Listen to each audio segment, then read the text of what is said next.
धनी का legal notice फिर से आना शुरू हो गया है। क्यों ना आपने लोन चुका दिया है, क्यों ना आपने लोन लिया ही नहीं था, फिर भी आपके पास लीगल नोटिस आने शुरू हो गए। क्या है इनका कारनामा, क्या होगा यदि ऐसी नोटिस आपके पास आ चुकी है, क्या होगा, पूरी डिटेल बताएंगे। पूरी वीडियो देखिए, बात को पूरी समझिए, परेशान होने की बिल्कुल जरूरत नहीं है। देखिए यहाँ पे जैसा कि एक लीगल नोटिस है, धनी की तरफ से आया हुआ है।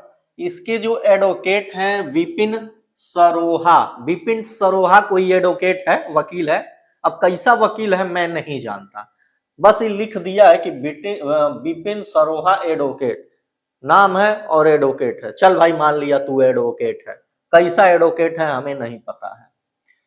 To consumer name Anjesh Singh, यानी मुझे आया हुआ है लीगल नोटिस।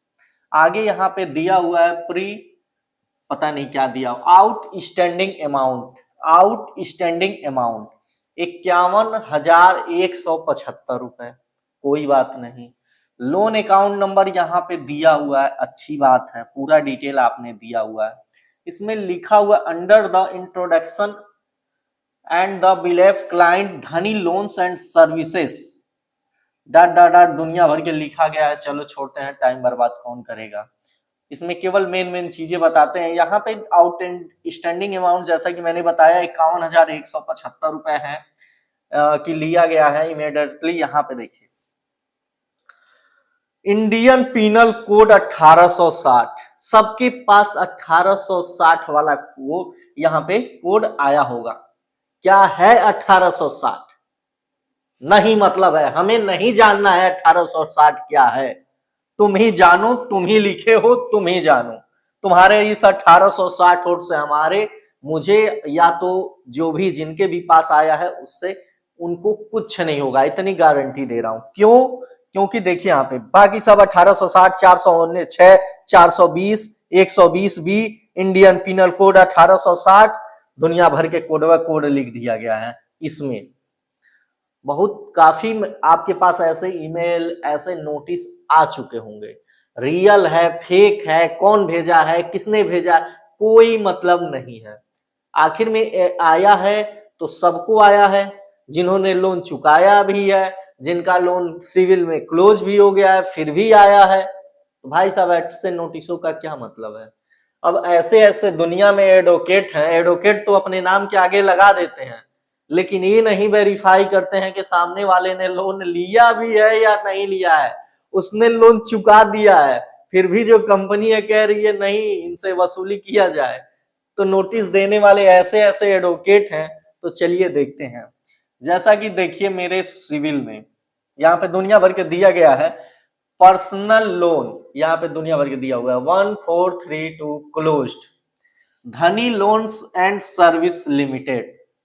ये जो धनी लोन था मेरे सिविल में क्लोज है, यानी मैंने लोन चुका दिया तभी ना क्लोज होगा, फ्री में तो कोई क्लोज करेगा नहीं।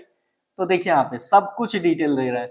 ओपन डेट, यानी यह लोन लिया गया था 12 दिसंबर 2021 में। लोन अमाउंट है 25,000 का, लोन अमाउंट था 25,000 का।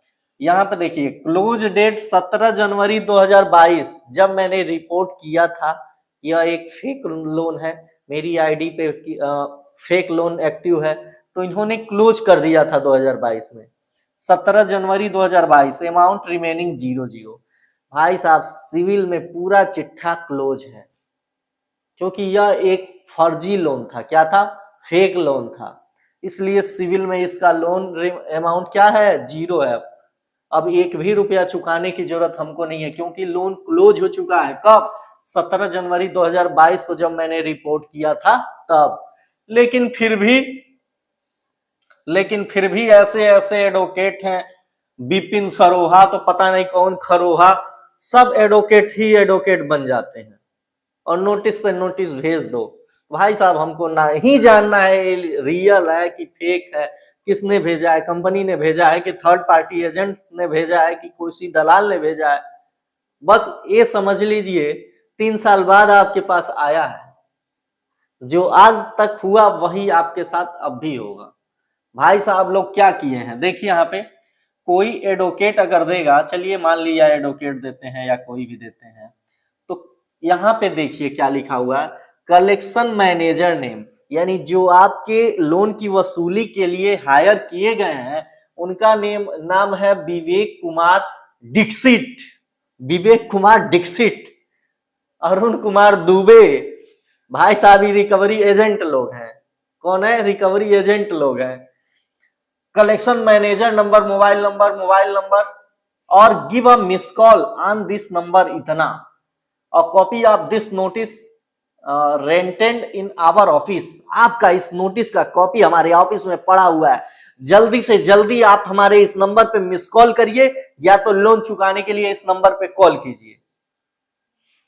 भाई साहब ये सब करामात जहां तक हमें उम्मीद है कि थर्ड पार्टी एजेंटों का है, क्योंकि मार्केट में बहुत सारे बेरोजगार लोग बैठे हुए हैं जिनको काम नहीं मिलता है, तो यही डेटा कंपनियों से कहते हैं भाई साहब आपका कहीं पैसा फंसा हुआ है? हाँ जी सर, हाँ जी फंसा हुआ है, कोई बात नहीं, आप डेटा दे दीजिए, बिना पेमेंट लिए मैं आपसे 1 रुपया नहीं लूंगा, आप बस डेटा दे दीजिए, मैं लोन की वसूली कराऊंगा मैं, और जितना वसूली कराऊंगा उसका 10-20% हमको दे दीजिए। ठीक है, कोई बात नहीं, ले लीजिए ले लीजिए।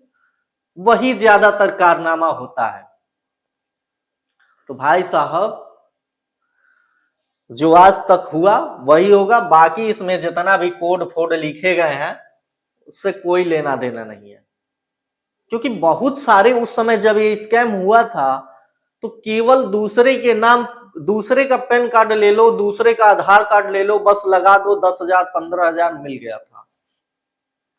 गया था। और बेचारे उसके सिविल में लोग रिपोर्ट कर रहे थे, जिसका पैन कार्ड हुआ करता था, जिसका पैन कार्ड हुआ करता था उसका सिविल खराब हुआ करता था, और जिसका उसमें आधार कार्ड लगा हुआ रहता था उसके घर पे रिकवरी एजेंट वसूली करने जाते थे। सोचिए कितना अच्छा था, पैन कार्ड किसी और का, आधार कार्ड किसी और का, सिविल खराब हुआ किसी और का, लोन की वसूली करने गए किसी और से और लिया किसी और ने, यानी 3 काम, पैन कार्ड किसी और का, आधार कार्ड किसी और का, फोटो किसी और का, मोबाइल नंबर किसी और का, लोन लिया किसी और ने। अब भाई साहब लोग बैठे हुए हैं वसूली कराने के लिए, चलिए कोई बात नहीं, ये लोग बेचारे मेहनत कर रहे हैं, मेहनत करने दीजिए, ऐसी चीजों को इग्नोर किया जाता है, इसको दिमाग में नहीं लिया जाता है। ठीक है, जिनको भी प्रॉब्लम है, जो डर रहे हैं भाई साहब, जो आज तक नहीं कुछ हुआ तो अब क्या होगा, क्योंकि भाई साहब ये लोन आपके सिविल में क्लोज हो चुका होगा या तो चल रहा होगा, क्योंकि यदि आपने नहीं लिया होगा तो आपके पैन कार्ड के द्वारा किसी और ने लिया होगा। तो छोड़िए इन सब चीजों को, इससे कोई आपको जेल वेल नहीं जाना पड़ेगा, ना ही आपके ऊपर कोई केस होगा। ठीक है, आगे कोई प्रॉब्लम हो तो पूछिए। धन्यवाद।